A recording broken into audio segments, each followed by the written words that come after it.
Welcome back to Manor Diaries. Our rival's tractor is at good use and our new flail. How's it been going? Raf, well done. So we've been cleaning up the avenue, the sun has been shining and lots has been happening here at Chavenage. But the first thing I want to talk you through is looking after our horses. Yes, farriering.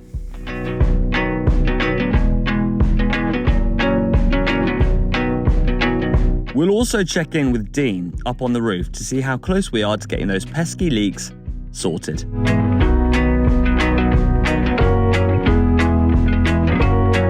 Yeah, here we go, James. Here's your new part-time jobby. Well, it saved me a bit of money. Yeah, definitely, absolutely.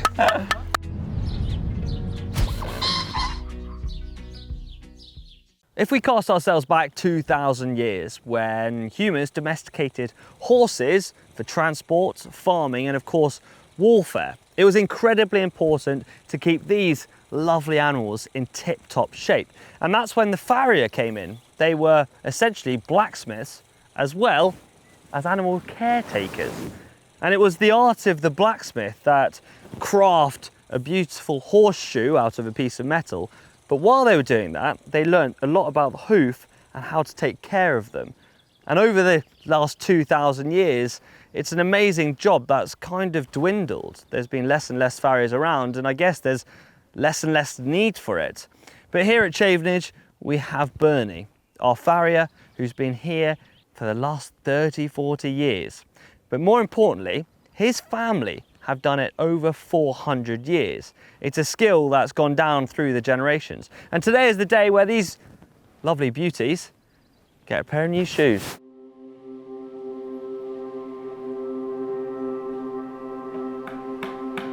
How long have you been doing farriering for? 63 years. 63 years. Yeah. And it's like an art form, I think, isn't it? Definitely a skill, isn't it? It is definitely a skill.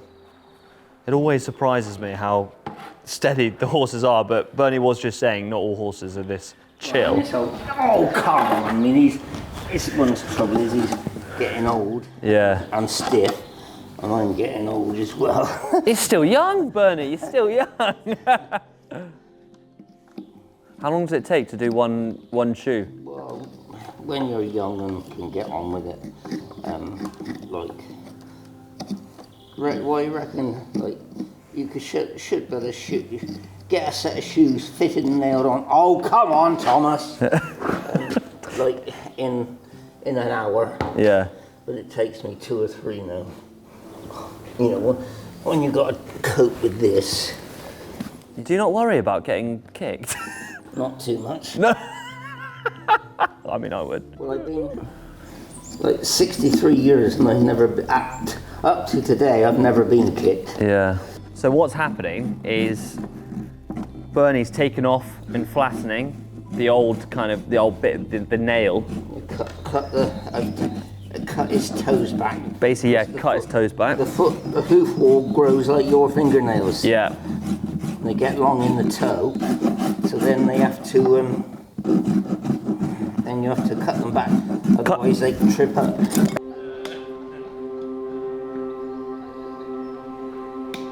The first thing to do once Bernie has assessed the horse's hoof is to pick all the dirt and debris away to reveal the true shape of the hoof. Once the hoof is nice and clean, Bernie then uses hoof nippers and a rasp to carefully trim the excess growth.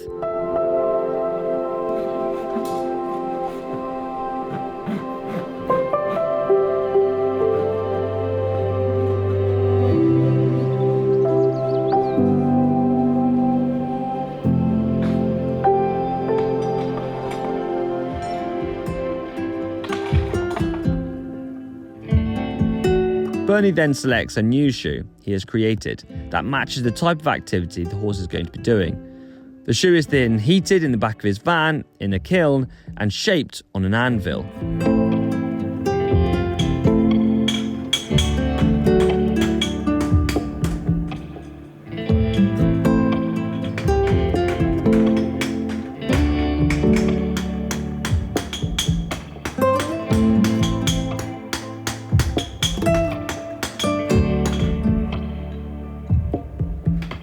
To get a better idea of fit, Bernie places the hot shoe onto the hoof. Now this is called hot shoeing.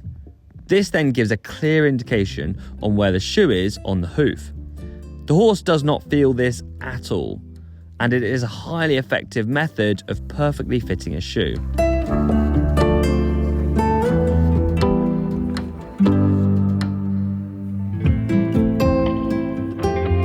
When the shoe fits perfectly, it's cooled down and nailed to the hoof. Again, Bernie is well skilled after 63 years of experience, and so the horse does not feel a thing. And the result is a healthy and durable shoe, and also a happy horse.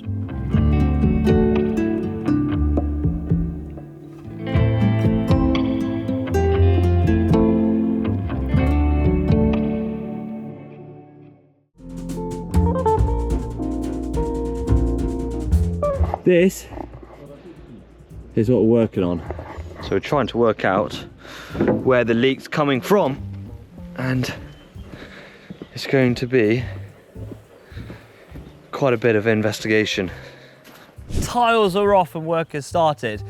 Now what we're working on here is the roof above the ballroom and the nursery. So we've had a leak going on that's been going to my father's room. As you've seen, all the buckets, all the moisture. This is one leak that we have to sort out, and I think Dee's up there working hard with his team. So we're going to find out how we're sorting the roof out. But just to give you an idea, that is a Cotswold stone tile. Now they come in all different shapes and sizes. So they start at the bottom where they're massive, and then as they go up the roof, they get smaller and smaller. Now effectively what's happened is there's been decay, and there's been a leak, so it all has to come off and then had to be put back on. But these are incredibly expensive, so I think we were talking one of them is about £100, which is absolutely insane, the cost of them, because they're all hand chiseled out of a quarry not far away. And so it's all about taking it off, cutting it down to a square size, and then reapplying. So let's get to the top and find out what they're up to.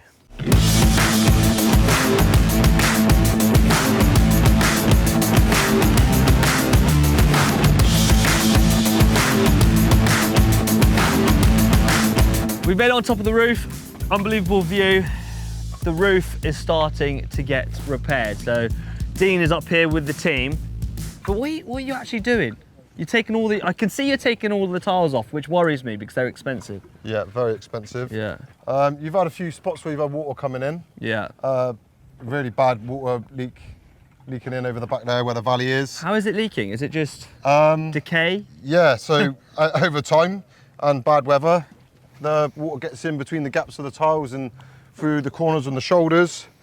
Then the buttons become rotten and damp, and it all just crumbles. Yeah. And then when the battens sink, the headlaps are then made redundant, which is up here, and water then gets in and, you know, damages the internal. And on a roof this size, oh yeah, it's just going to constantly happen, isn't it? So it's a maintenance thing. Yeah, yeah, you've got to keep up with it. It's a very well constructed roof. The stone stakes are very, very big and sturdy, but as you get further up the roof, they're a bit more thinner and finer and weaker. So what are you doing here? Are you taking the whole lot off? Again, we're coming down about 50%. If you see, wow. if you see up to here, it's kind of like a little bit weak. Yeah. You had a couple of like sunken patches there. So if you imagine like this batten on side profile, you had like a big bow in the middle where that's where the water's getting in. It's crumbled, yeah. So you're re-battening it? Yeah, taking off this section, at your discretion obviously, and but that section over there was very bad. We've had to do some timber works inside. So what we've done is we've took an old traditionally stone swept valley, and we've put lead. Is that expensive? Oh yeah, very expensive. How much was that? A couple £100 probably. I feel like I need to take you for a beer after this job. Anyway, so I know it looks a little bit of a mess now because it's a work in progress, but yeah, the lead, as you can see, it's welted on the side and it stretches out. Yeah, so we took it all off, and the same process as what they've done down there. We took it all off and we ran it all out, cleaned it all up in sizes, dressed what needed to be dressed. That looks amazing, actually. To be fair, you and the team have done a bloody good job there. These are like bloody gold Yeah, dust. they are gold. They're literally of the mineral of the Cotswolds. It is the mineral of the Cotswolds. That's what it is. Yeah, exactly. Yeah. Well, for a pallet of these, you're looking at a couple of grand. It's not cheap stuff. It's not cheap. And yeah, but like I said, look at the thickness of these. I mean, I'll tell you what, you go to Turkdean or some of the quarries out there now, you don't get them like this, as thick as this. And they grain them out, you try to dress it, it just crumbles. It's like, wow. No, that is amazing, isn't it? This is some solid stuff. But yeah, so obviously the methods and the materials we use nowadays, obviously you've got a breathable felt, which helps with condensation. Yeah. So therefore, this problem with this house here, it might not always be an external leak. It might be because the property is sweating from the inside. Oh. Yeah, and you've got no vapor barrier between the roof and the outside world, so therefore the battens rot. Yeah. You know, and then obviously you get your sagging courses. So I'm going to have to do this throughout the entire roof, really? Every kind of... Sadly, mate. Every kind of... You're not going to live 1,000 years, bud. No, so I'll just patchwork and let my grandson do it. But that's why all the water's getting in. So it's been replaced with a new batten. How long do you reckon that batten will last? That's well, it's 60 years. Yeah. Around 60. Well, with a well-tiled roof, 60 years. 60 years. But yeah, obviously, as we take off the roof, what we then do is if you go over here, we we lay out all the stones like so. We take a tape measure. We measure them from the nail hole to the bottom of the tile. It's called running them out. So you've got 10s, 9s, 8s, 7s, 6s, and so on. And then what you do is because it's called a diminishing roof, it starts off big and it diminishes and gets smaller as you go up. What's the reason for that? It's just the way the old traditional roofs are put on. Obviously, I mean, look at it, it's beautiful.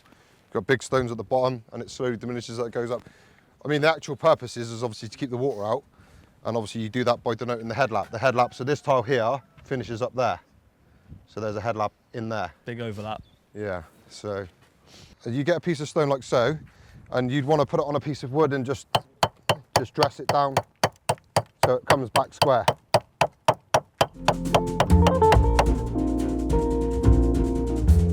Dean thought it might be worth me learning a bit of the craft. So it's basically getting rid of the weak areas. Yeah, the thin areas, yeah. So this here, I could probably take that, because of the side of that, I could probably take that down like another ½ inch all the way, because then that would bring that back solid.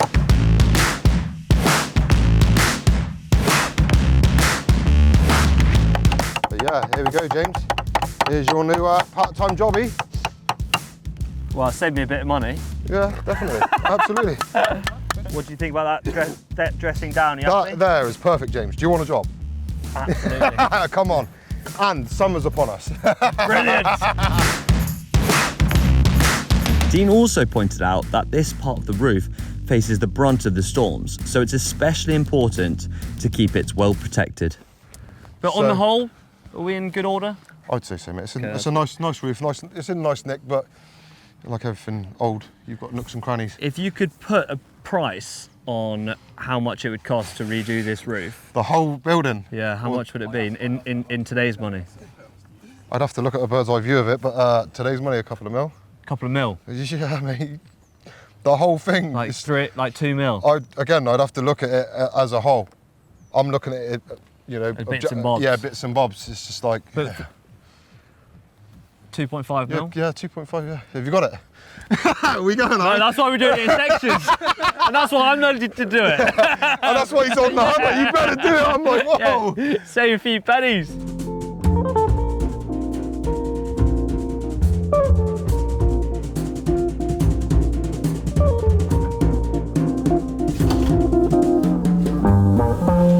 It's a new day, the scaffolding has gone, Dean and the lads have gone too, and the work is complete. It looks absolutely amazing, and hopefully it will last another few generations. Fingers crossed, anyway. I hope you enjoyed this video, and I hope it gave you a little bit of insight into the life of a farrier and what it takes to maintain a Cotswold tile roof like the one we've got on top of our manor house. If you enjoyed it, let me know in the comment section below. Don't forget to give this video a big thumbs up, and I can't wait to bring you the next video on Friday. See you then.